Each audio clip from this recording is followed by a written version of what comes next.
Everyone has their favorite strap lock. This is the Dunlop sls1031n nickel. Just going to do a quick unboxing, show you how it works. These things just come apart here.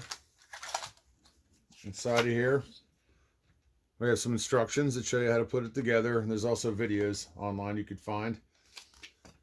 The cool thing about these strap locks, as opposed to some others, is that they are push button.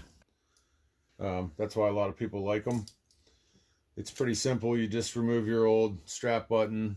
You want to put some wax on here. On any screws you ever really put in a guitar, you should put some wax on the end of it.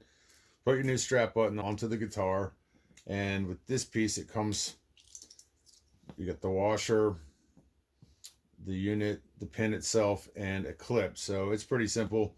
You just put this piece over top of here, run the push button through, work the strap around there, put the washer over top of it, get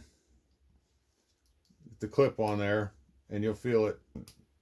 Take some pliers, snap it into place, and you're done. There you go. Strap button. Just like that. One-handed. Pretty cool system.